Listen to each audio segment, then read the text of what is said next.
What's up, everybody? Stefan Martinez, Nicholas Gambaro.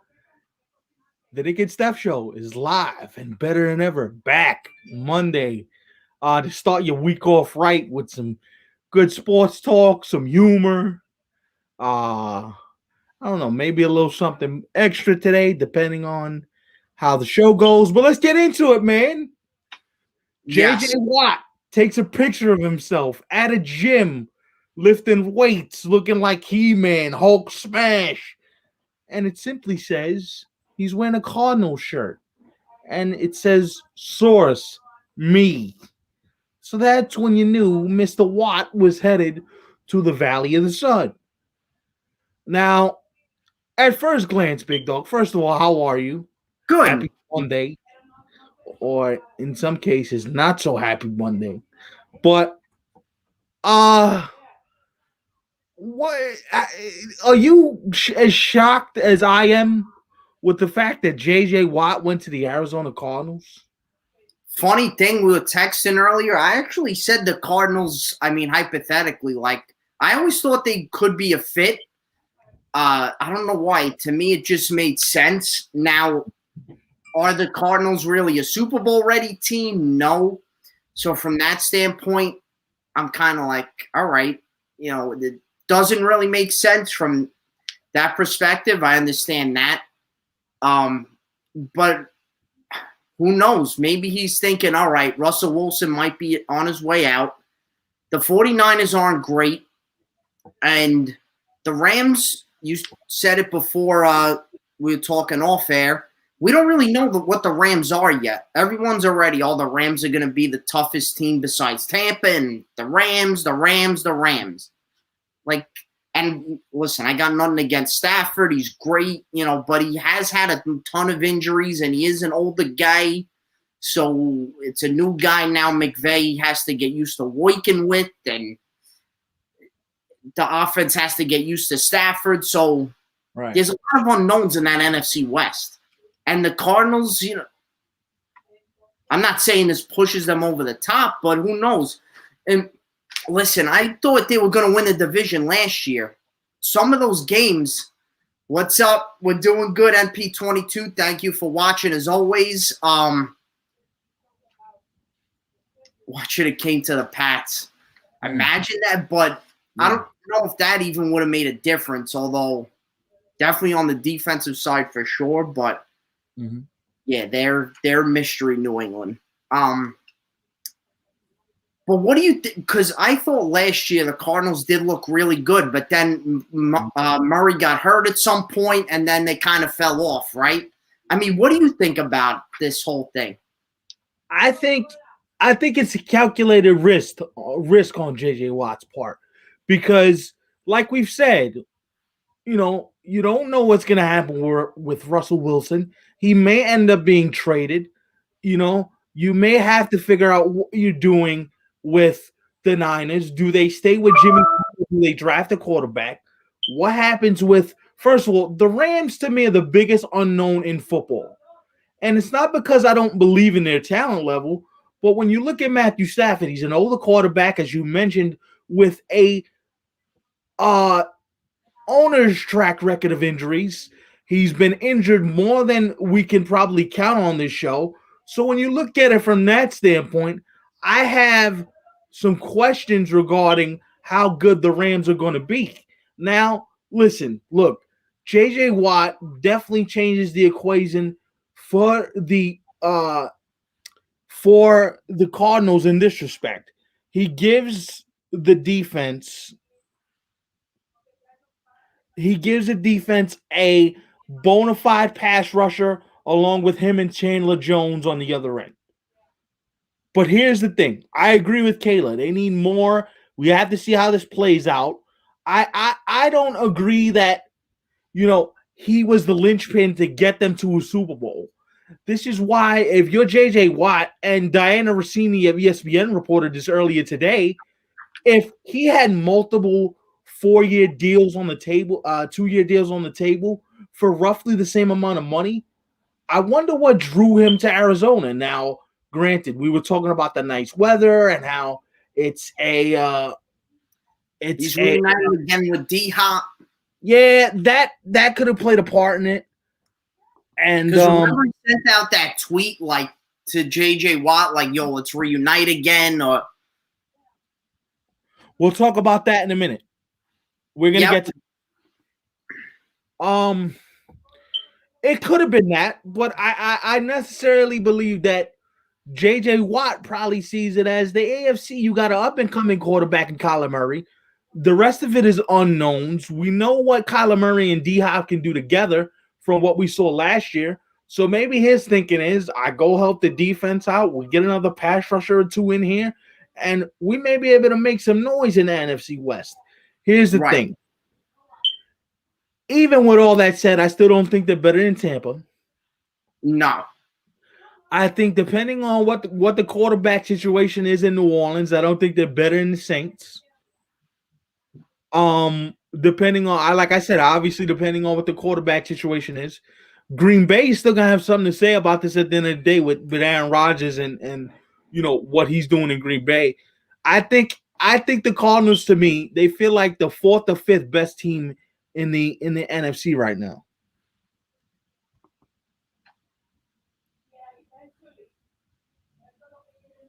I think it's a possibility, but again, we don't really know yet.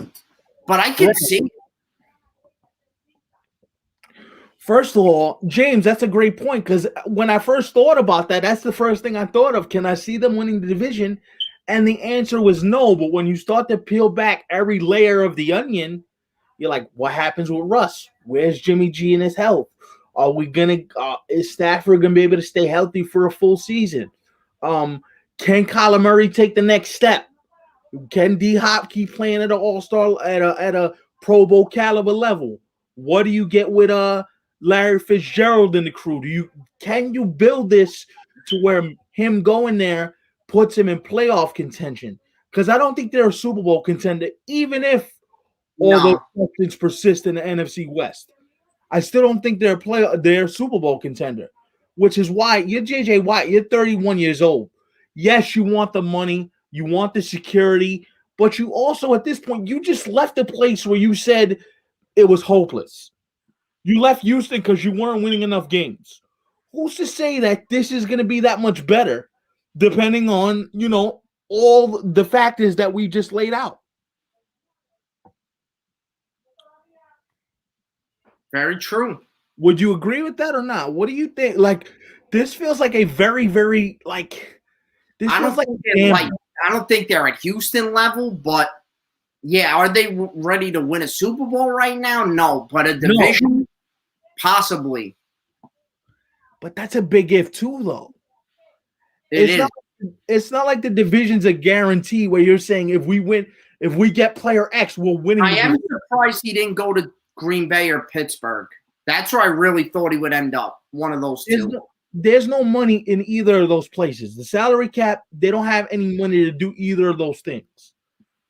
But that's why I kind of looked at, I'm going to tell you, I looked at Miami, and I'm like, if he goes to Miami, that could have been a really great spot. Him and Cameron Wake would have been, you know what I'm saying? And they're an upcoming team that right. They end up, and again, with Watson, we don't know. Right. Deshaun ended up there. Right. Or maybe you want to go to an up-and-coming team that was close. How about Buffalo? You go to Buffalo, you're probably in the conversation for an immediate Super Bowl contender. Now, Kayla, that's a very good point by you. Maybe he's expecting more moves. We don't know the answers to this question. We're going to have to wait and see. But this felt like something that he just I agree with you. Buffalo and Miami felt like the two places to me where I said if he goes to either one of those places, that's an immediate game changer. New England's not New England anymore. The Jets are, they're still trying to find themselves. I'm being nice. I don't get offended. But the division feels very winnable. And if you go to Buffalo or you go to Miami, now you got me thinking, wow, this is the type of game changer type of move that could get Buffalo to the Super Bowl. You know what I mean? That can do something to where you look at a Kansas City now and you go, Patrick Mahomes, you think you were scared of me before? Watch this. That's the curiosity of this move. Now, granted, let me point this out. The defensive coordinator, that was in Houston with him originally. I forgot his name. I just said it before too. The defensive coordinator that was in Houston with him is now in Arizona. So there's some familiarity there. He knows D-Hop. He made enough money. He wanted a ring. You go to the Bills, Packers, Bucks, or I agree, James. That's a very valid point by you.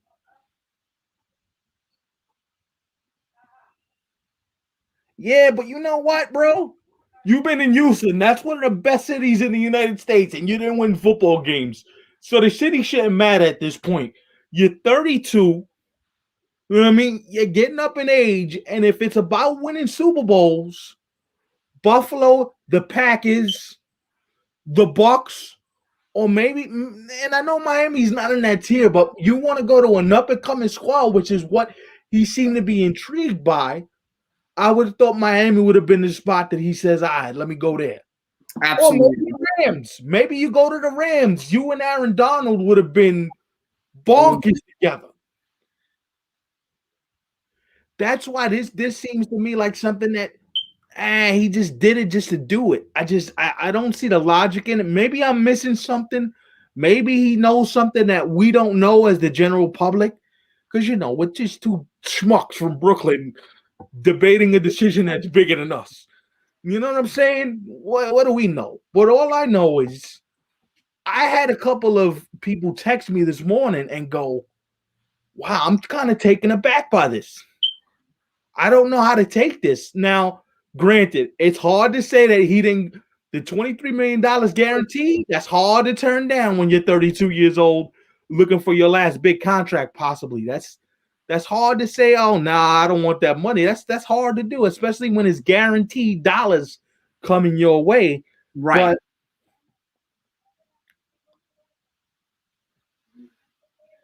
that's a fair point, Kayla. Not to mention it's a tax-free, no income tax in Arizona. So you're probably like, I'm getting all that 23 million. I'm out. You know what I'm saying? But bro, it felt like it left a little to be desired. And as far as me being the Brown, because he's been connected to the Brown, like I'm like, nah, I'm good with him not coming to Cleveland. I'm fine with the fact that now you can fill the defensive holes around the defense. You don't got to give it to one guy. Now him and Myles Garrett would have been otherworldly together, but yeah, at least I know I can fill my safety spot. I can fill other positions that I'm gonna need to fill anyway, regardless whether I got JJ Watt or not. So I think this and it helps other teams too to finally move on and see what their plans are. But good for JJ Watt. Get your money. Because football is one of those sports where it's one injury away and it's all a wrap. So get your money. See if you can make a playoff run out of it and raise your family in beautiful Arizona. I can't knock you, bro. I can't knock you at all. But it's just this football season, I feel like we're gonna get a lot more of this. Where you're like, you weren't expecting that. I feel like you're gonna get a lot more of that. Whether it be at the quarterback position, or I feel like there's gonna be a lot more of maybe we weren't expecting this, but this is how it played out. Speaking of the NHL, since we're already there, let's go there. You've talked about Jack Eichel, and I've read the names to you off the free agent list that was on the quite a few. Yeah, there was 25 of them. So I don't see Jack Eichel getting traded because I don't think the climate necessitates him being traded right now. What do you I think? agree. Yeah, I don't either. He's a big part of Buffalo. He's their captain. I don't see him getting traded, but there's been so many rumors with him and Taylor Hall just because of how bad they've been playing. I mean, over the past few years. And Buffalo's been that team that's just tried to plug in piece by piece. But as we know in any sport, that really doesn't always work. If you just use free agency to try and get this guy and this guy. And so, yeah, they're at the bottom of the division, struggling. So I just can't see Jack Eichel getting traded. Not any, and like you said, not in this market either. I just think financial ramifications of him being traded right now would be kind of crazy. Like, it would. He's a big superstar player in the league. Right. And here's the other thing. If Buffalo trades him, the amount of value they're going to want back in that trade, they're going to get a lot of young assets back.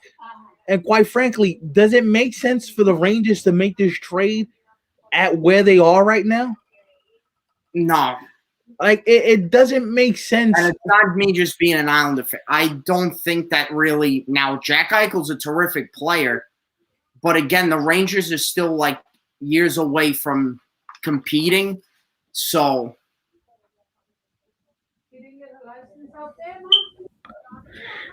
yeah, but I feel like the Rangers are kind of in the same boat as the Sabres, though. That's been a rumor for the past couple of years, like Eichel to the Rangers. I just don't see it. You already have Panarin. Now, again, that whole situation may – what's up, Dougie? Yep, Sorokin with his second straight shutout. We're going to get into that in a minute. Big win against the Penguins yesterday. Yeah. But, yeah, you have the Panarin situation the Rangers are dealing with. You still have him under contract. So, I don't know. Do the Rangers, with everything going on, like, do they really want to make a big move like this? Are they thinking, will Panarin eventually not be on the team? Replace him with Eichel? But even that really, to me, doesn't solve any of the Rangers' problems. Yeah, that's eyewash. Like, Eichel to me, if you're going to trade Jack Eichel, you know where you trade him? You trade him somewhere that you know you're going to get value back for him. A lot of young talent back. Right. So I don't necessarily feel like the Rangers are that place because of where they are. Like Jack Eichel to Dallas makes sense to me. If he goes to Dallas, that makes sense. If he goes to Boston, that makes sense. If he goes, let's say he goes, and I'm just saying this for hypothetical purposes, Vegas. Vegas wants to get rid of some guys. If he goes to Vegas, that makes sense. That's the one team I can really see him going to. Just the way Vegas has been trending.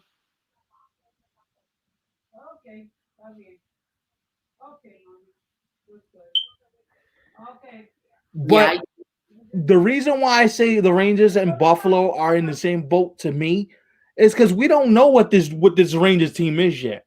We don't know what Lafreniere is yet. We don't know what a lot of these young guys are yet. Right. Buchnevich is still young. Right. You have veterans like Kreider and Panarin, but other than that, these guys are like really in their early 20s. Some of them are still teenagers. You have two young goalies that are still getting their, feet wet in the league, so to speak. So they would provide young talent, but I don't think they're going to, they're in a rebuild now. I don't think they're not going to, in my opinion, want to trade away those assets for just one superstar when they're not in the win now mode for a Stanley Cup. Right. Like, that's what I'm saying. Places like Vegas make sense to me. Places that you know you're going to win right now, that makes sense to me. 100%. Because he's the type of game-changing player that can take you from being a good hockey team to a great hockey team. He can elevate you. Where the Rangers, I feel like, okay, you got one star, and what do you do with the rest of the roster? Like, what do you do? And listen, Big Dog, you mentioned it on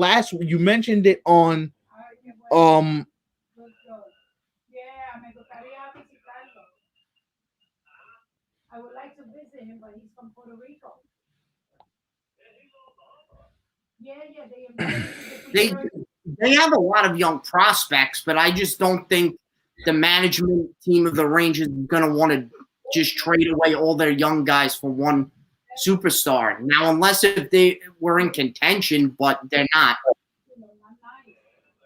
So this is why I don't see him getting traded.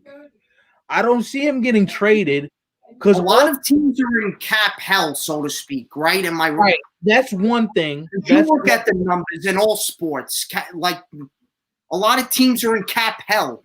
Right. It's just a hot mess. right.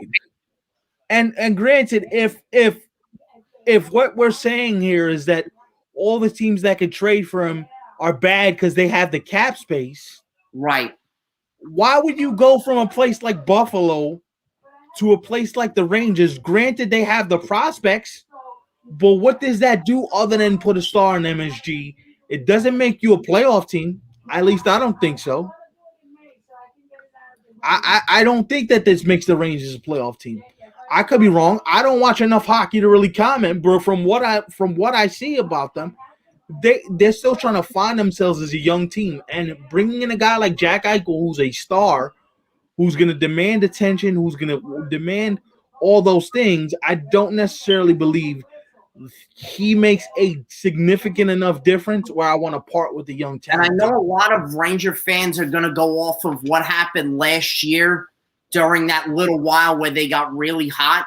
But again, that was in like the winter time. Did you really think like I didn't think that was going to last from say January to April, right? So they could sneak into the playoffs. I mean, that's really hard to keep up. You know, there's still a team that's finding their identity. That's key. Thank you for saying that, Big Dog, because that's where they are. They're finding their identity, and does bring in a guy like Jack Eichel. I think he hinders them trying to grow as an organization with the Buchnevich, as you called it, with a Lafreniere, with the two goalie. Like it's gonna, and you basically gotta trade the farm to get a guy like that. He's that good of a hockey player when he's right. Gonna want a ton back. Right. So it just doesn't necessitate to me this to be moving. Let's do it. The same thing with Taylor Hall. Like you trade Taylor Hall, but who really has the cap space for Taylor Hall? It's the same thing. We're going to be having the same conversation of, oh, this team has like. Go ahead. And then the Rangers do with the. I don't see it that way. And the reason I think we're both on the same page with this is because didn't John Davidson send out a letter, season ticket holders, listen, be patient with us. We're building something. Yeah, he warned them. You already know that unless this is the only thing that I see happening, and it hasn't happened yet, or it doesn't happen often, not that it won't happen again. The only thing I see happening is that James Dolan says he's a star, get him to Madison Square Garden.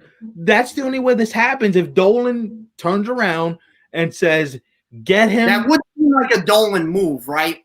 To go and get Eichel. Right, because he's a star with name identity.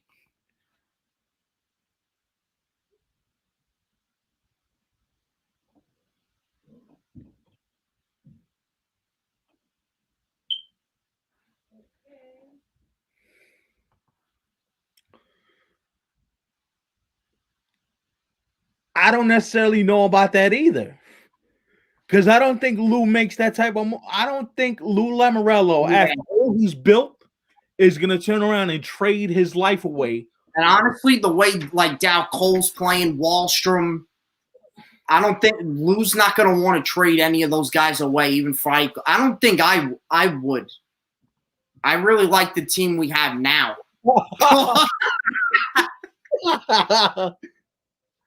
Yeah, no, I don't want that. Eichel and Crosby, nah.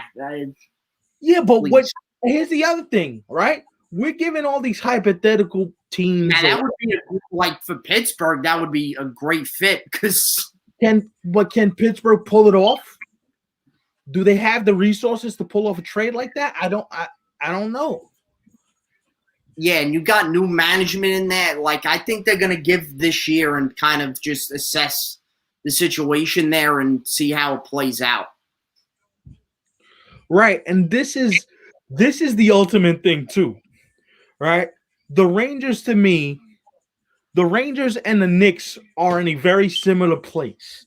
Follow me on this, guys. If you think I'm crazy, call me out on it. It's all love. I love yous anyway. Is Jack Eichel worth the amount of scrutiny? Is Jack Eichel worth giving up your entire future for to say we just snuck into the playoffs and we get to sell some playoff tickets at Madison Square Garden? I don't know if that's worth it. Me personally, I don't know if it's worth it. Same thing with the Knicks. It's like we love what they are right now. One game over 500. We're going to get to them more later on. But what does this really mean? In an Eastern Conference that's not all that impressive, like, I don't know what this team is. I don't think it makes much of a difference what they do this all season. Yes, I would really be shocked. Very shocked.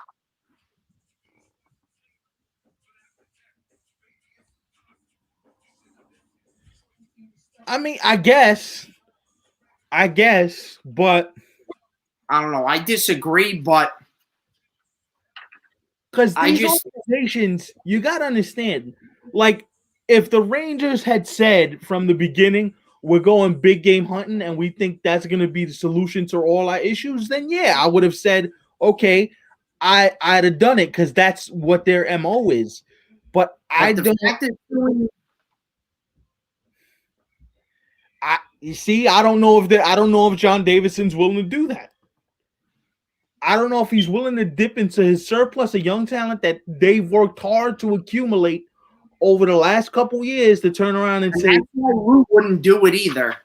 Right. Like, you're not treating all those guys who are now finally playing and actually playing well with the Islanders, and we're in Bridgeport for all those years. Like, you're not going to trade that away now.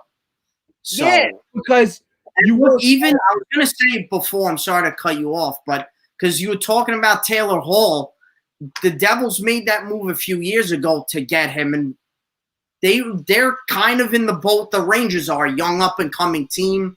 You know, you got a Subban here, a Kyle Palmieri. Like, they have a couple stars, around, but it's mostly young dudes.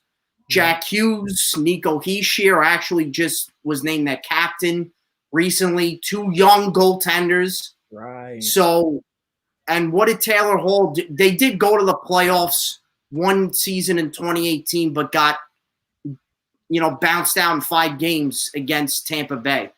Mm-hmm. So, getting one guy to support a cast of young dudes really didn't do all that much. That's all I'm saying. Right. And around the board, I agree with you. That sometimes doesn't always work. Right. Like, can I make this comparison? And I don't know if you're going to agree with this or not, but give it to me.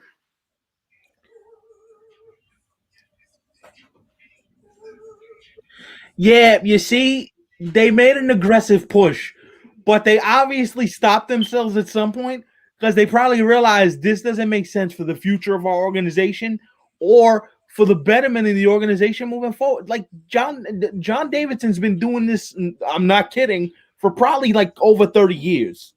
He's been in the game a long time. Yeah, you make the call. Of course you inquire, you make the call, and you see what you can. And he's been in management before with Columbus. Right. You make the call, right, Big Dog? You explore your options. Right. You see what's available, but I don't know. I don't necessarily know if trading it all is the move that sets you up for the future. Because this feels like, oh, we're building for the future, and the future doesn't just automatically say next season. The future is 2-3 years down the line. And I was gonna make this comp too, real quick, before I was, sidetracked by the comments. But as much as Met fans are happy about the Francisco Lindor thing, I don't know if I would have made that move, because you look at it and you're going, yeah, I could have paid him next year. I gave up a lot for him. Now, granted, I got Carlos Carrasco in the deal, so it helps me a little bit with rotation depth, but they gave up a lot. You gave up Jimenez, who's going to be a quality field, who's already a quality fielder, who's back. They see gap-to-gap power in. Rosario's only 24. They gave up a lot to get him, and it's like, what you want to do? I mean, so you wouldn't have got Lindor this year. No, because I could have signed him as a free agent next year for money. And then what you could have done was you could have turned around and traded Rosario or Jimenez for some pitching. You could have done that, because now you have no depth in your minor league. That team is ready. Like, they could win now. All of a sudden, you look at that lineup. The lineup is good. The lineup is good. It's solid. It's a solid lineup, but I look at it.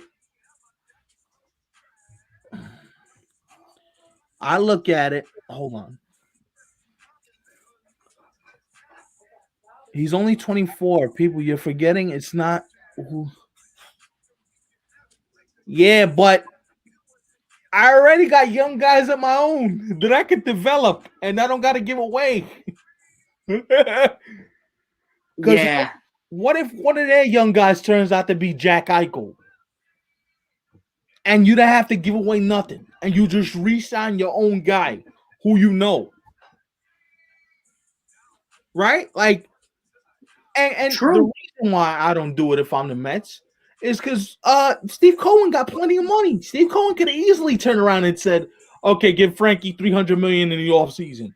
He would have been a Met anyway. It's not like Steve Cohen's broke.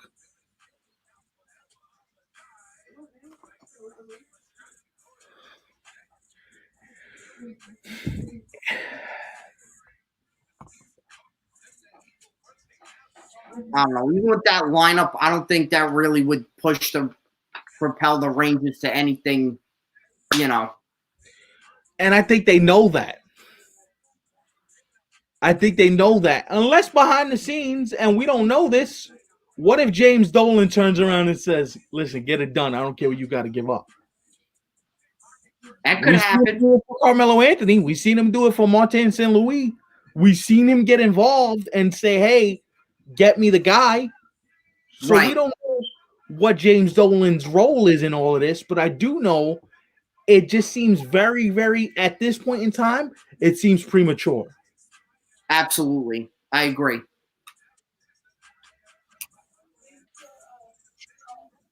I think it's risky to say Lindor got traded somewhere else and stays. Look. You had 3 other shortstops. You have 4 of the shortstops on the market anyway. If it wasn't Lindor, it could have been Javier Baez. It could have been Trevor Story. It could have been Carlos Correa. You could have had your pick of the litter at shortstop. Now, granted, Frankie is a great shortstop. That's not my argument. My argument is it's not like Steve Cohen is broke. Steve Cohen got more money than we'll ever see in 1,000 lifetimes. But how much is he worth? About $14.5 billion. He's richer than Messi, and that's rich.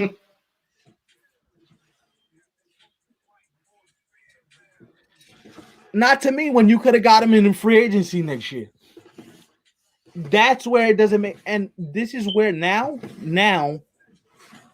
to me, now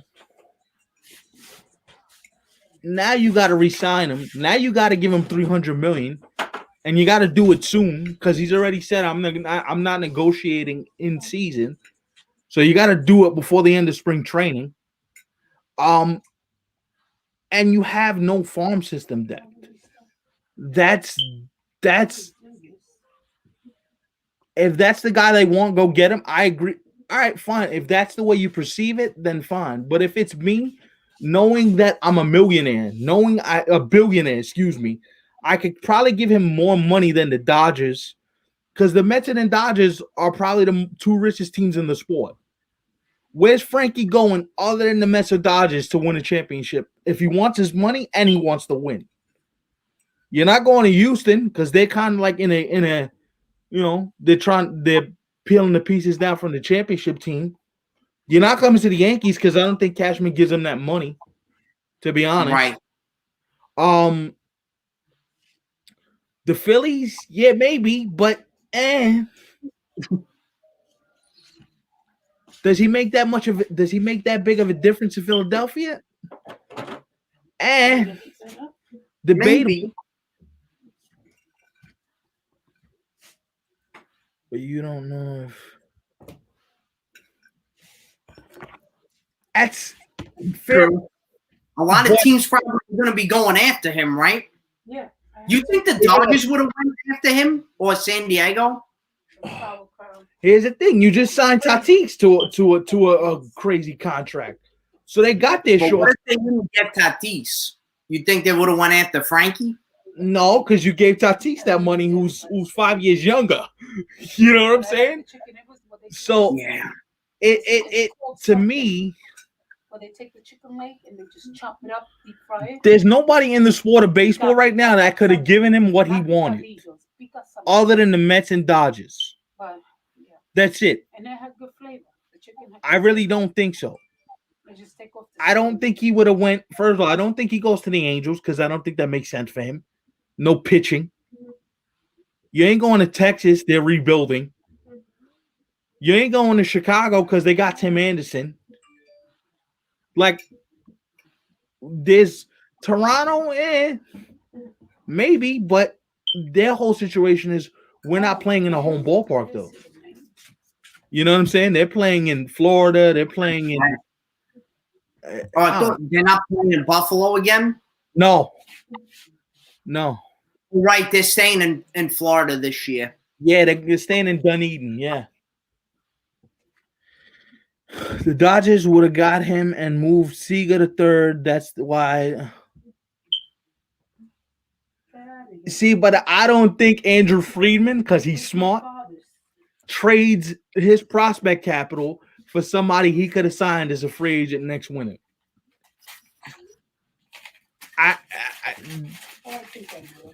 These guys are these GMs these days. They want value. They see value in holding on to their guys.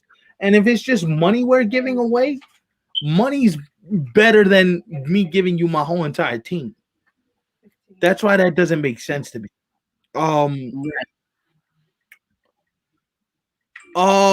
But these free agent, these spring training games are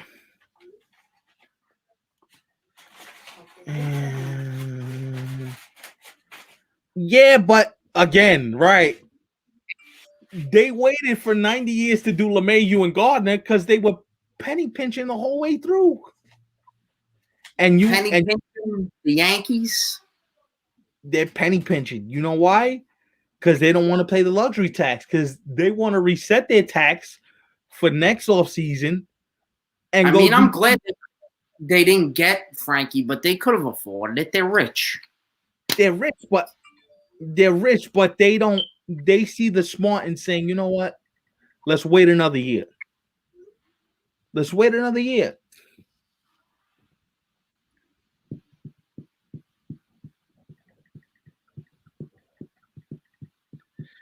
But he can get. That's a fair point. That's a fair point. Oh yeah, no, they're brutal. I watched like 2 innings of the Yankee game and turned it off. I'm like, I can't do this. These spring training games are brutal. They're brutal. And you know I love baseball, so for me to say they're brutal, they're bad. I thought I would never hear you say baseball and boring in the same sentence. Some of these spring training games are Ooh. Like Emilio used to say, it's better let it's you. I'd rather watch paint dry.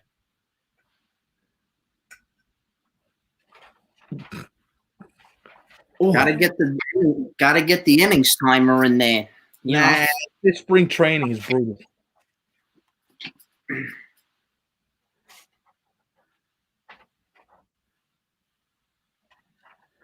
I'm glad the Yankee fan. Very easy to be one, but listen, I respect Steve Cohen for trying because it's the same thing we've been killing the Wilpons for 100 years. They don't try. They don't spend the money. It is easy to be a Yankee fan. That's why I yell at you every October, like when you're complaining and I'm dying. I can't take this. Really, I would love to be in that position if the Mets were over 500 for 30 years straight.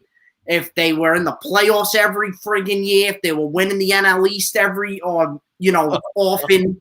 I know it's hard to win the division every year, but I can't take this. The one caller who called in the K show saying, forgot what exactly he said, but paraphrasing, like, it's hard to be a Yankee fan. It's terrible. Terrible? You want to try being a Met fan for however many years? Stop. Oh, it's gotten windy out there, huh?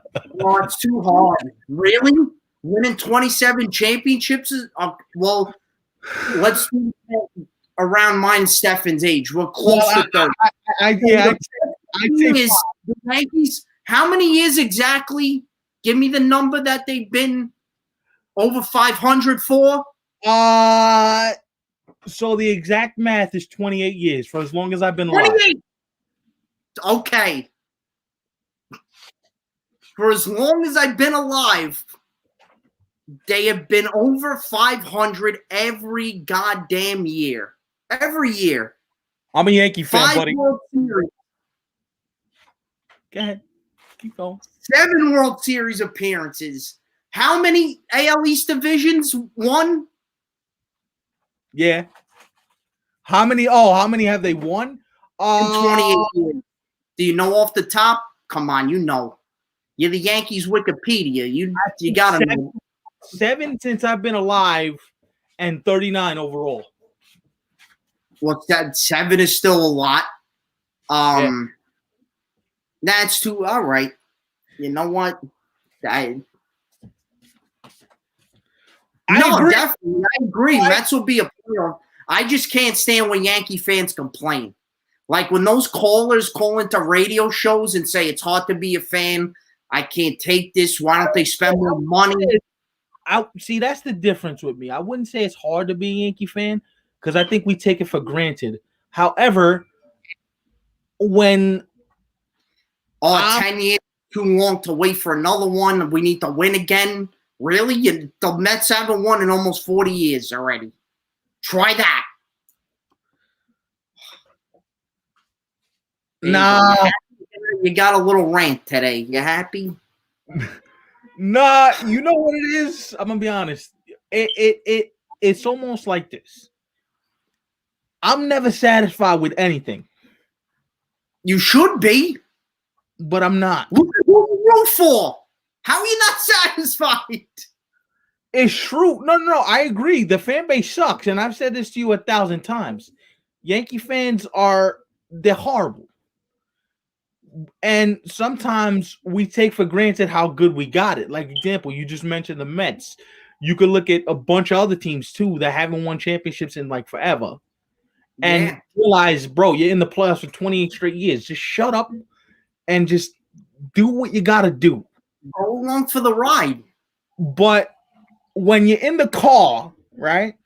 Can I use this analogy? When you're in the car and you're driving around the racetrack, and you want to keep driving, and you realize, eventually I want to get back to winning one. But then again, I understand how ignorant and how pompous and how selfish that sounds, because 2 of the last 3 years I was in the league championship series. No, right? Yeah, 2 of the last 4 years now. But still, I've been in a place where I can contend for a championship, where most teams would be, yo, fam. You know what I would do for that? Like you. And it's like, It's and already been 6 years since the Mets have been to a World Series, right? It's crazy. yo, and then before that was 2000. right, it feels like yesterday. And then this is the thing for the Fire Cashman folks, like, bro, That's really what? that got me that time when a fan like we need to what?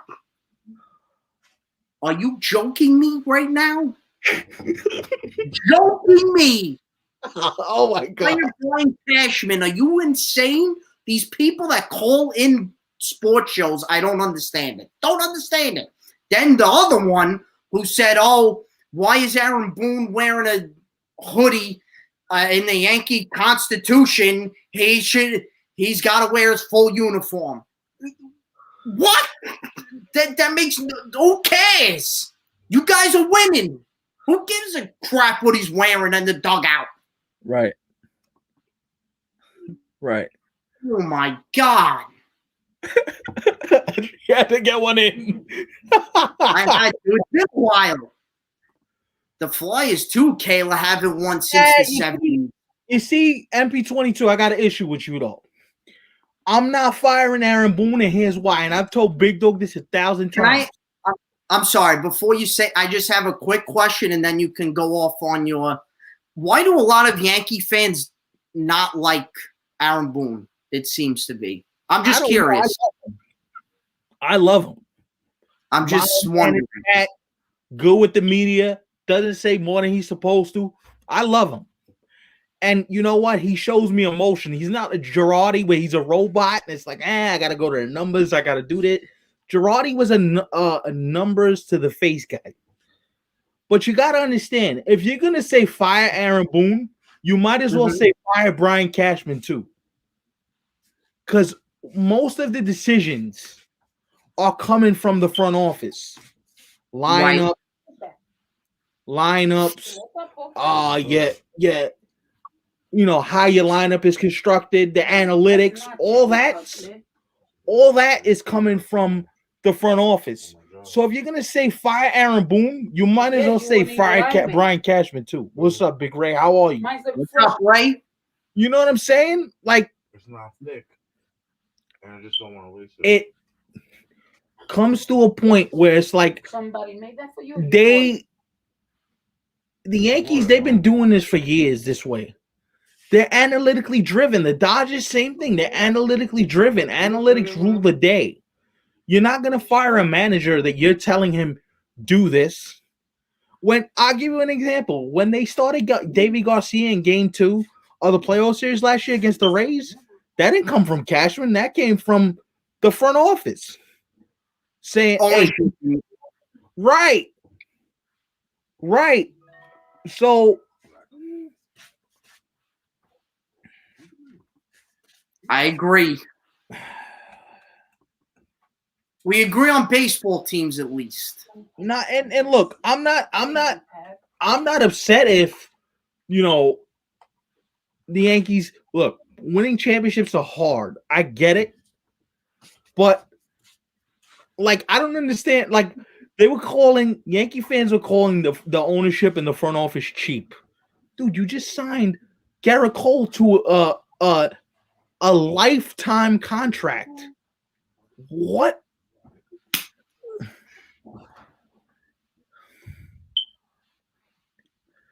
He's inexperienced. That's why. Listen, I wanted Girardi out, but I think, but you know why they hire inexperienced guys? So they could tell them what to do. That's why you hire inexperienced guys. Like Big Dog, you know, the same thing with the Mets. You know why they hired Rojas? So Sandy in the front office and the analytical department could tell them, hey, do this. You're not doing that to a Buck Showalter. You're not doing that to analytically driven. It is. I agree. And it's and the thing is, and the thing is, You want analytics? Gabe Kapler's your man. He's a floppy disk guy. He ain't the manager anymore, though, right? Gabe Kapler, they fired him? He's the manager of the Giants. Oh. Yeah. I like Girardi. Took a rebuilding.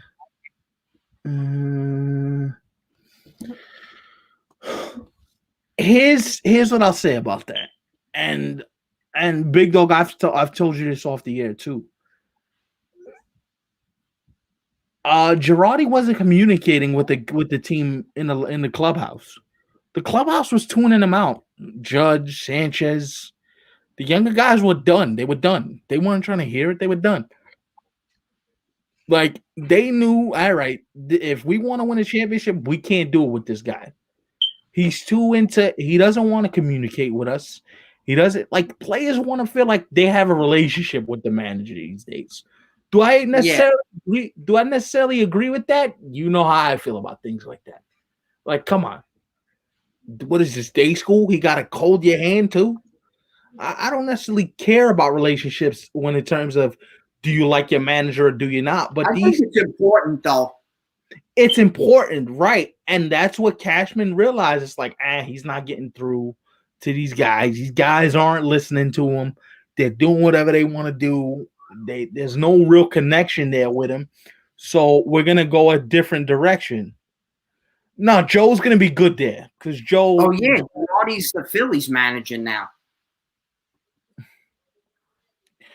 Oh, yeah, he had beef with Torres and Sanchez and a couple of the younger cats. And what would you rather do? Would you rather alienate Gary Sanchez, who was coming off probably one of his best seasons of his career at that point, by keeping the manager who he doesn't get along with? Or would you fire the manager for the sake of, keeping your young core intact? No, it's true because it was in that book. It was in the book that Bob Clappish and Jesus, what's his name? Bob Clappish wrote a book with somebody else that basically detailed Girardi's last season with the Yankees. So it was a bumpy ride for sure. Yeah, they weren't getting along. There was some real issues. Yeah, me too. I love Terry. Yeah, Terry's your guy. Terry, I'm gonna be honest with you. Terry would be perfect for this team because you got it's a mixture of young and old. You're in the organization. I mean, yeah, but he don't want to manage anymore. He's like, they almost killed me the first time. I'm out. Yeah, too stressful. I can understand it.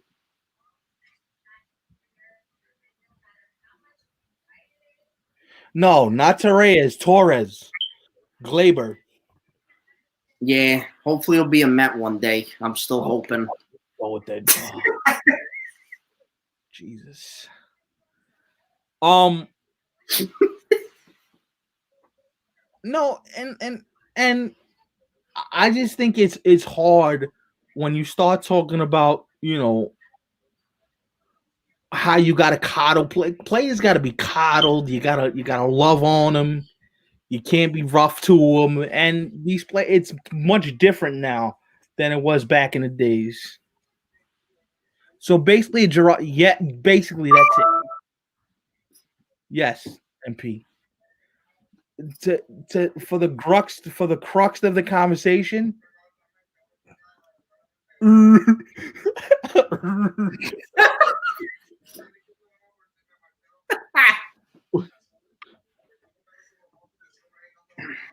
Too bad Terry haven't had the right route. Yeah, I always felt that way too. Oh, imagine. I always felt that way too. I always felt as if manager Mets again, Willie Randolph. Oh my God. Oh my God, I could cry thinking about it. Willie Randolph with this team would be. Come on, man. I'm about to go in the corner and cry. I'm not even a Mets fan. Chill. Chill. He was a big part with the Yankees, too.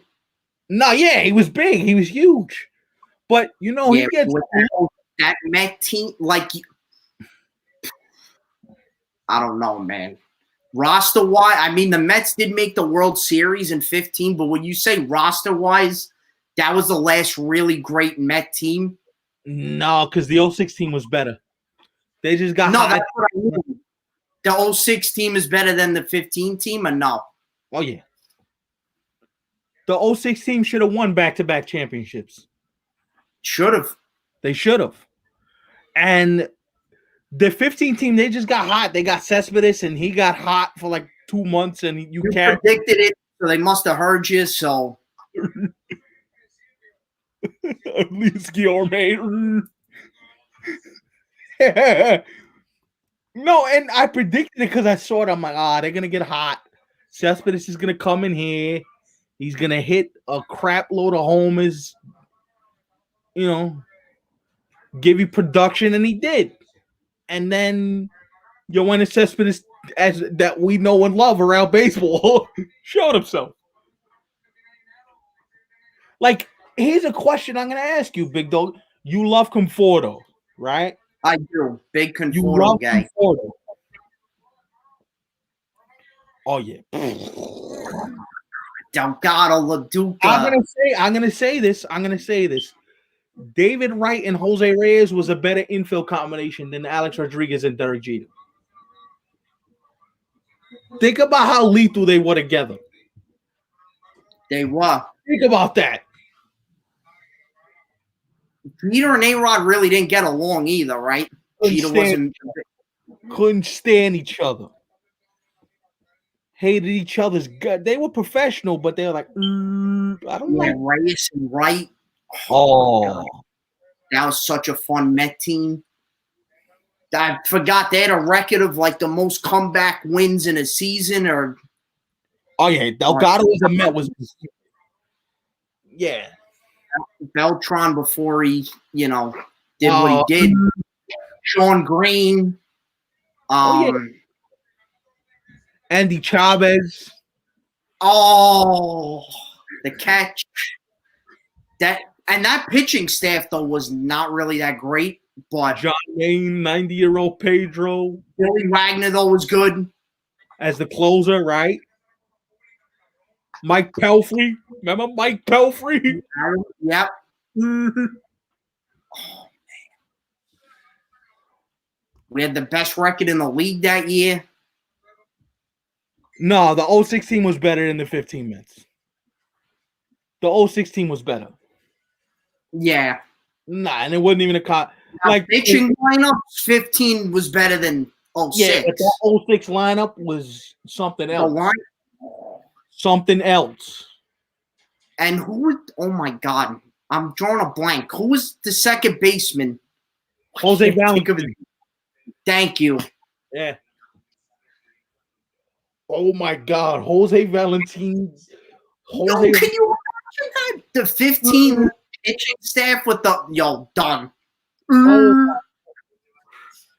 Listen, you won 97 games just based off your offense. I'm just gonna say it. Like, because if you had a semblance of a pitching staff, you win the World Series. I mean, it rained heavy, but I don't see the floor getting wet. Was it touching the Who's floor? gonna win the?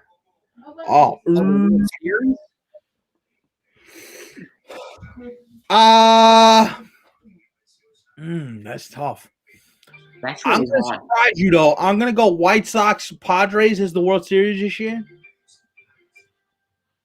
I could be wrong. I mean, it's early yet, but I like both those teams. Yeah, Paul LaDuca. Yeah, loved him. Orioles win the.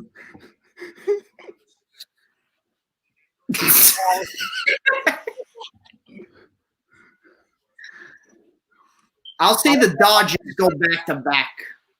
Hey, it could happen. By the way, they won their first. The Mets 1 year. I think next year the Mets will win it. No, you don't even think next year they. I got to see what they do in free agency next year, and what other pitching they could get. Oh, that's funny. That's funny. Hey, wait. Imagine the amount of money you would win, though? What are the odds on that? That's funny. Somebody Google that. Marlins Orioles World Series odds. Nah, you know what? I'm gonna pick against the Yankees because I don't trust the health. I don't trust the health. If you're telling me this is Corey Kluber from like 2-3 years ago, then yeah. But between him and Tyone, they pitched 1 inning in the last 2 seasons. Not totally sold on that. That would be hard just because you need to stay healthy. Like Big Dog, you've seen it with the Mets all these years. Like if you would have got healthy Harvey and Syndergaard, and DeGrom would have been, stays as he is. You imagine what that pitching staff would have. Yeah. Yeah. So if they stay healthy, you think they? I don't think they stay healthy though, because they haven't been able to do it yet. And you're hoping that you're able to stay healthy based on track record. When usually in sports that doesn't work. You usually got to know, okay, the track record's good, but it might not be enough to get you to win a championship. Like winning a championship just doesn't go on. Well, we got Kluber and we got Tyone, and you got it. Health is a major key to all of that.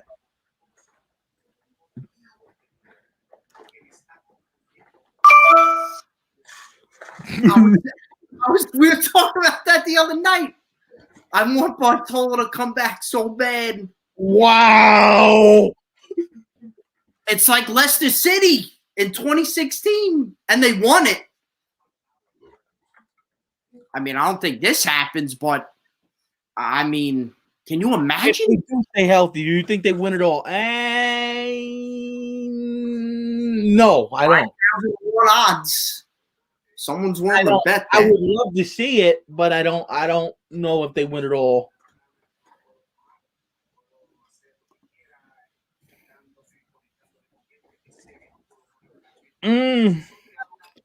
Maybe.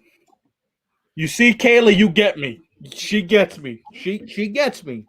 We speak the same language. The White Sox and see, same thing. Same thing. I look at the White Sox on paper and go, if they're healthy, right now if they're healthy, them and the Yankees are the 2 best teams in the American League. And it's not even close. Not even close.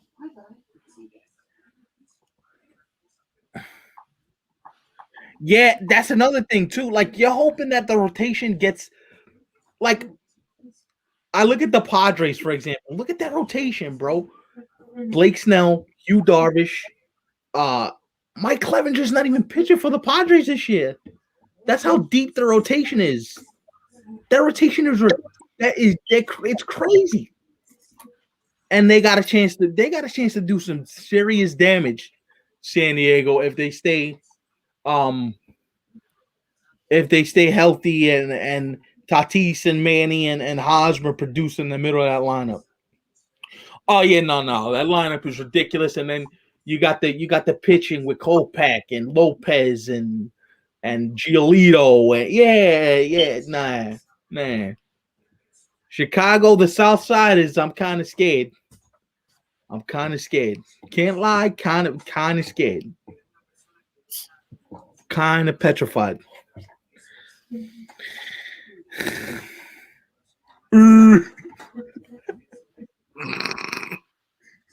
Yo, you want to hear something crazy?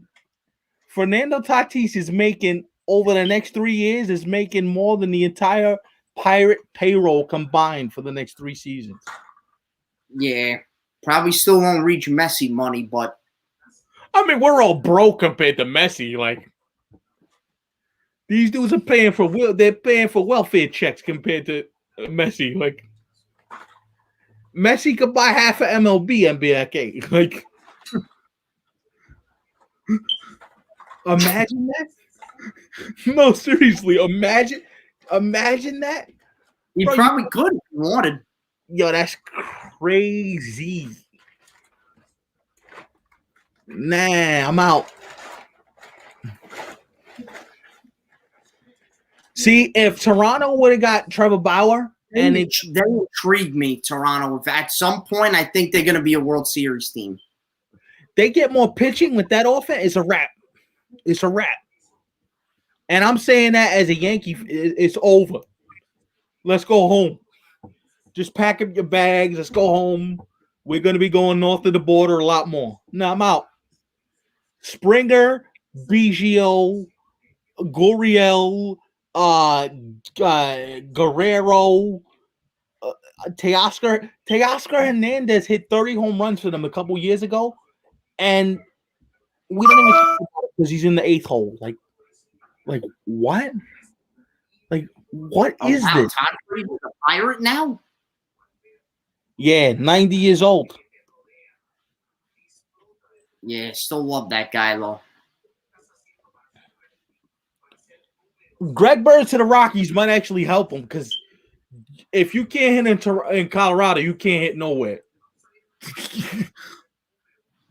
like that place revives careers.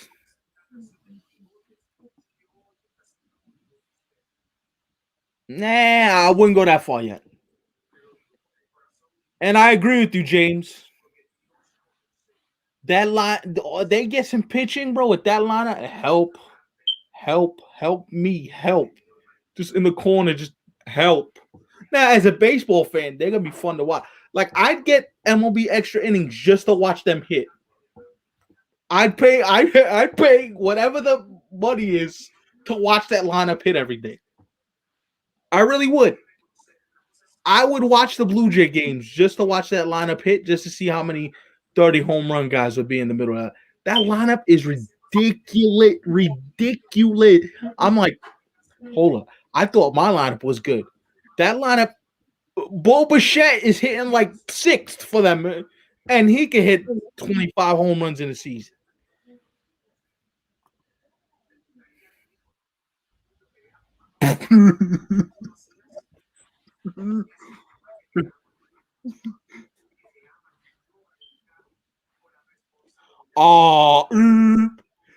I might be calling you for that password yet.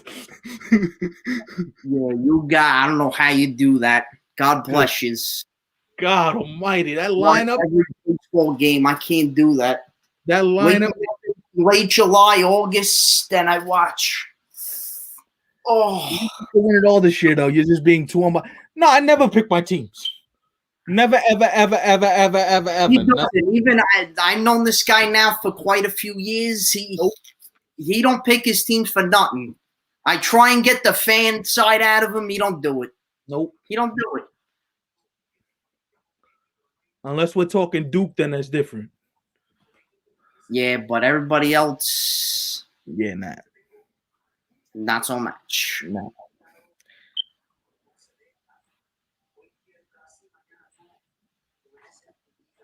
I mean, yeah, well, it's a huge if though. That's like saying if I wake up tomorrow, it could be 70 degrees and sunny in March. It could be. It probably won't, but it could be. It's that kind of month. You never know what you're gonna get.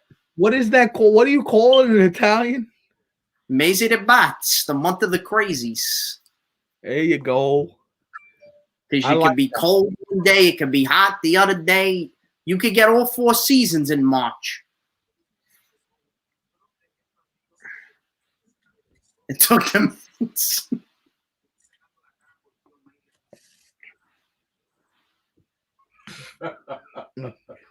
Okay. So if I'm crazy enough to do that,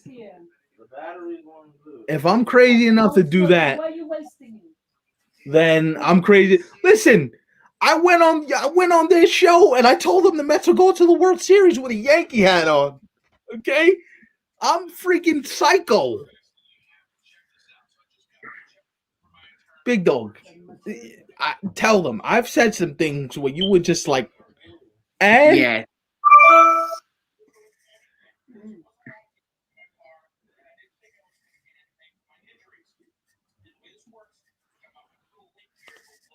Nah, I've said some crazy stuff where you were like, hold up. Wait a minute. You serious? Yeah. Yeah. Little bit. Like when I told him the Mets that he did a triple take. He didn't even do a double take. Like he walked in the studio, walked back out, and looked at me like, you're pulling my leg, right? I'm like, Yeah. No. I was just Most people never say nothing positive about the Mets, so for me it was kind of shocking. I mean, well, that's what I do. I shock people. Anyway, we're gonna run, guys. Thank you for watching. This was a great show. We had fun. We'll see you guys soon. Thursday show is still up in the air. We'll let you know about that. Somebody else may be sitting in this guy's proverbial screen or seat or whatever you want to call it, or he may be sitting in his usual screen or seat or whatever you want to call it. So we're gonna see about that, and then Monday we're definitely having a guest host on Monday's show.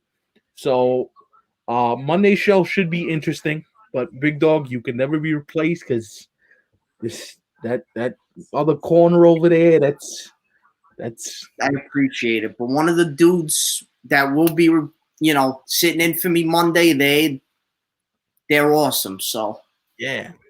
Anyway, guys, this was great, Big Dog. Arrivederci. Okay. And we'll see you on Thursday. All right. Have a good night.